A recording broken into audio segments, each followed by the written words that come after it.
नमस्कार विद्यार्थी मित्रांनो, मागील वर्षी NMMS परीक्षा इयत्ता 8वी 24 डिसेंबर 2023 या रोजी झालेली होती.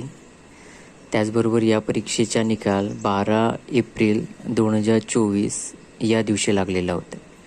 याबरोबर आपण भंडारा जिल्ह्यातली कट ऑफ बघू. मागील वर्षी आणि यावर्षी कशाप्रकारे भंडारा जिल्ह्याचा निकाल लागलेला आहे ते आपल्याला दिसून पडत आहे. 21-22मध्ये तुम्हाला कट ऑफ दिसत आहे. General, OBC, SC, ST, SBC, NTB, NTC, NTD. त्याचबरोबर 2022-23चा पण निकाल तुमच्या समोर आहे.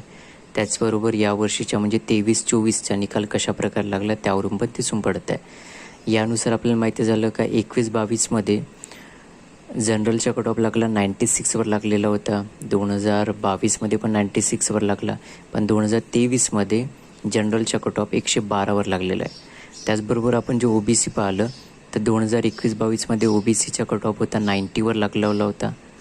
त्याच्यानंतर 22-23मध्ये सुद्धा 90वर लागलेला आहे, पण 23-24मध्ये हा कट ऑफ सर्वाधिक जास्त म्हणजे 108वर लागलेला आहे. हे तुम्हाला दिसून पडत आहे. SCचा जे आपण कट ऑफ पाहिला 21-22मध्ये तर तो लागला 79वर लागला आहे. 22-23मध्ये 85वर लागला आहे, परंतु 23-24मध्ये जर आपण बघितलं तर तो कट ऑफ 100च्या पण वरती गेलेला आहे.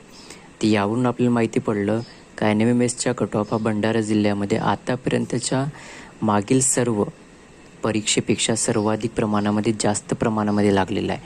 ते सुद्धा इतर जिल्ह्यांच्या तुलनेमध्ये सुद्धा भंडारा जिल्ह्यातील कट ऑफ हा सर्वाधिक प्रमाणामध्ये लागलेला आहे. जर आपण पाहिलं गडचिरोली 84, चंद्रपूर 91, वर्धा 79, गोंदिया 89, बुलढाणा 100, अमरावती 85, नागपूर 74, अकोला 91, वाशिम 100, यवतमाळ 100 आणि भंडारा 108 म्हणजे 108.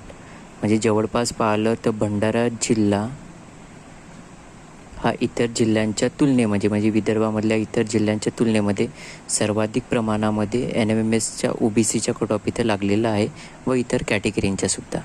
काही विद्यार्थी, पालक व शिक्षकांच्या मते तालुक्यातील काही परीक्षा केंद्रावर तेथील शिक्षकांनी त्यांच्या शाळेतील विद्यार्थ्यांना उत्तरे पुरवली, त्यामुळे यंदा जिल्ह्यातील कट ऑफ मागील आता वर्षाच्या तुलनेमध्ये तसेच विदर्भातील इतर जिल्ह्यांपेक्षा सर्वाधिक लागलेला आहे.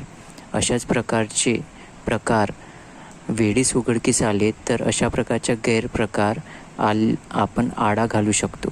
जर अशा प्रकार सुरू राहणार तर भविष्यात होतकरू व मेहनती विद्यार्थ्यांना शिष्यवृत्तीमधून बाद होतील.